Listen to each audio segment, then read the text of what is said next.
পর্যাপ্ত গ্যাসের অভাবে গত 4 মাস ধরে উৎপাদন পুরোপুরি বন্ধ নরসিংদীতে দেশের বৃহত্তম ঘোড়াশাল তাপবিদ্যুৎ কেন্দ্র। 3 বছর ধরে চলা অচল অবস্থায় পর্যায়ক্রমে কেন্দ্রের সবকটি ইউনিটই বন্ধ হয়ে গেছে। রাষ্ট্র বঞ্চিত হচ্ছে 1380 মেগাওয়াট বিদ্যুৎ থেকে। মোবারক হোসেনের পাঠানো তথ্য ও ছবিতে প্রতিবেদন। সব রেডি, 1974 সালে উৎপাদনে আসে দেশের বৃহত্তম ঘোড়াশাল তাপবিদ্যুৎ কেন্দ্র। মেয়াদ শেষ হয় 1, 2 ও 6 নম্বর ইউনিট স্থায়ীভাবে বন্ধ হয়ে যায় বহু আগেই। বর্তমানে 3 নম্বর ইউনিটও রক্ষণাবেক্ষণের কারণে সাময়িক বন্ধ।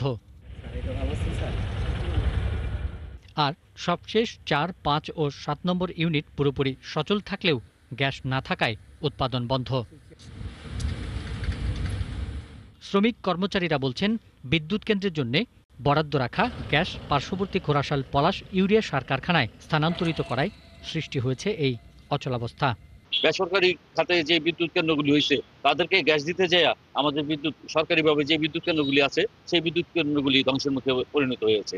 আয়রন পড়ে যায়, তারপরে বিভিন্ন রকমের টেকনিক্যাল বিষয় আছে যে আমাদের যেসব যন্ত্রগুলো আছে আমরা ব্যবহার করি, এইসব যন্ত্রগুলো দীর্ঘদিন অব্যবহৃত থাকলে এগুলোর উপরে হ্রাস পড়ে যায়।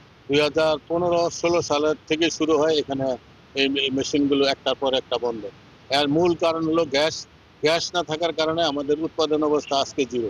এদিকে প্রধান প্রকৌশলী জানান, সমস্যার সমাধানে মনোহরদী থেকে বিদ্যুৎ কেন্দ্র পর্যন্ত তিতাস গ্যাসের আলাদা লাইন নির্মাণের জন্য মন্ত্রণালয়ে আবেদন পাঠানো হয়েছে।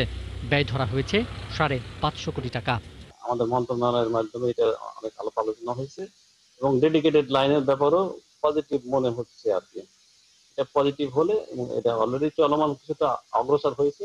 ল্যান্ড অ্যাকুইজিশন করতে হবে, তারপরে হচ্ছে যে এরপরে আরো কিছু ফর্মালিটিজ আছে, সেগুলো করতে গেলে হয়তো বছর 2 লাগতে পারে। দ্রুত পুরনো গ্যাস লাইনে সরবরাহের পাশাপাশি নতুন প্রস্তাবিত গ্যাস সঞ্চালন লাইন চালুর দাবি জানিয়েছেন শ্রমিক কর্মচারীরা। পিন্টু হাজং, 71।